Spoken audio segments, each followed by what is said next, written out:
कांग्रेस नेता राहुल गांधी ने ओबीसी वर्ग से माफी मांगकर राजनीतिक सनसनी फैला दी है।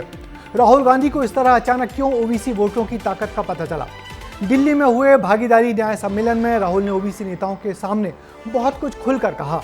राहुल ने न केवल अपनी गलती के लिए माफी मांगी बल्कि उसे सुधारने का भी वायदा किया। क्या राहुल की ये सारी कवायद जातिगत जनगणना की तरफदारी के लिए था या इसके पीछे कोई और ही पॉलिटिक्स पक रही है? सब कुछ हमारी इस रिपोर्ट में देखिए।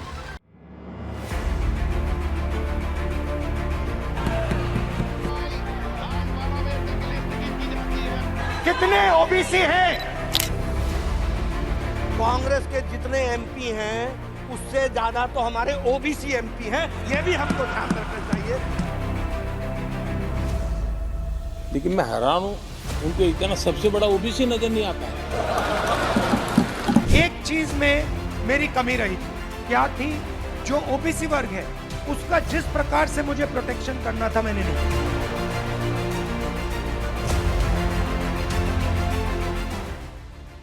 सत्ता की डगर, सबकी नजर ओबीसी वोटर पर।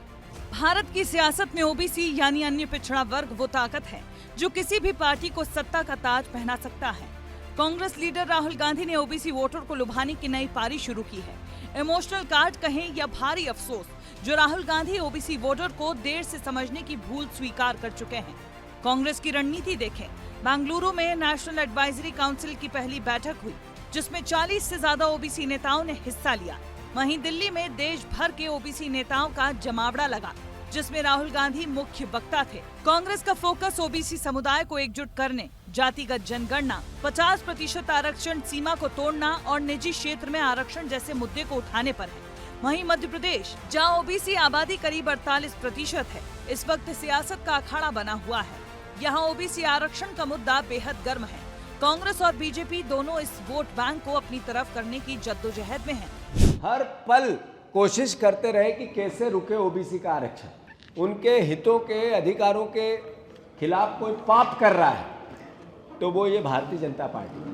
ओबीसी आरक्षण को लेकर के हमारी सरकार स्पष्ट है। हर हालत में ओबीसी आरक्षण के 27% के स्टैंड पे हम कायम भी है। मध्य प्रदेश में ओबीसी आरक्षण का मुद्दा सियासत का केंद्र बन चुका है। कांग्रेस का आरोप है कि सरकार 27% आरक्षण को पूरी तरह लागू करने में टालमटोली कर रही है और ठोस डेटा पेश करने में असफल रही है।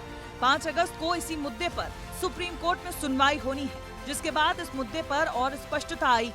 इन वर्गों को और भी प्राथमिकता दिए जाने की आवश्यकता है और पहले जितना मिलना चाहिए था प्राथमिकता वो नहीं मिल पाई, तो निश्चित तौर पर कांग्रेस उस पर काम करेगी।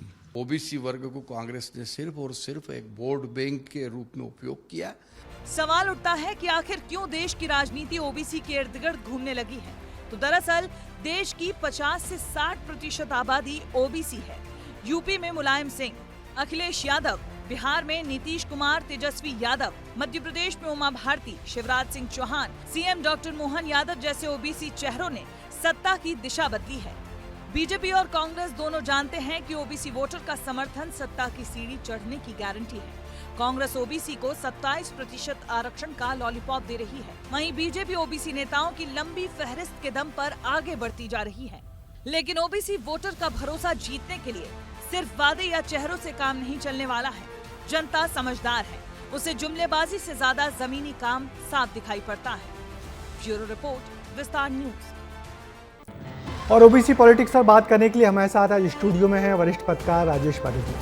राजेश जी, क्या लगता है आपको कि राहुल को ओबीसी क्यों इस सम्मान के साथ अचानक याद आए, जिसमें न केवल राहुल ने अपनी भूल मानकर पश्चाताप किया बल्कि अब हमेशा ओबीसी वर्ग के साथ खड़े रहने का वादा भी कर दिया?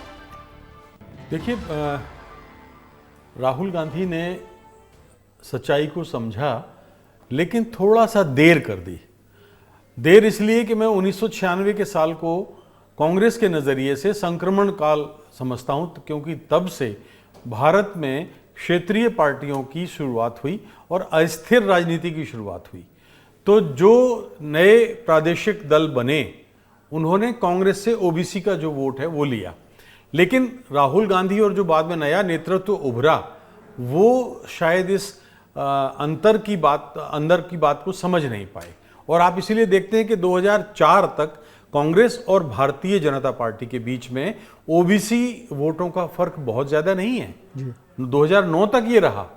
फर्क बढ़ा है क्योंकि भारतीय जनता पार्टी ने ये चीज समझ ली कि ओबीसी वोट बैंक को अगर साथ रखते हैं तो उनके लिए कांग्रेस को पटकनी देना आसान हो जाएगा।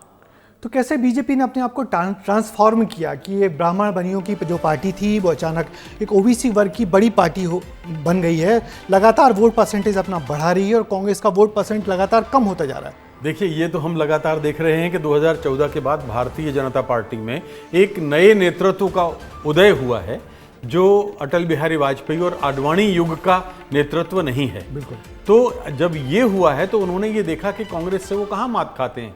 आप देखिए कि कांग्रेस से लगातार बीते 10 वर्षों में ऐसे जनाधार वाले नेता भारतीय जनता पार्टी के साथ गए हैं। तो पहला टारगेट तो बीजेपी ने ये किया और बीजेपी को इसका लाभ मिला, क्योंकि अगर आप वोट प्रतिशत देखें तो जो वोट प्रतिशत 2014 से पहले तक कांग्रेस और भारतीय जनता पार्टी के बीच में 50% होता था, वो 19 और 24 के आते आते 60% के ऊपर हो गया। यानी खतरे की घंटी अब ओबीसी केंद्रित प्रादेशिक और क्षेत्रीय पार्टियों पर भी बज रही है। तो इस पूरे मामले पर ओबीसी राजनीति के इस मसले पर हमारे यानी कि पॉलिटिकल राउंडअप का एक्सपर्ट कमेंट ये है कि सालों से कांग्रेस दलित, आदिवासी और अल्पसंख्यक वोटों के दम पर अपनी राजनीति करती आई है।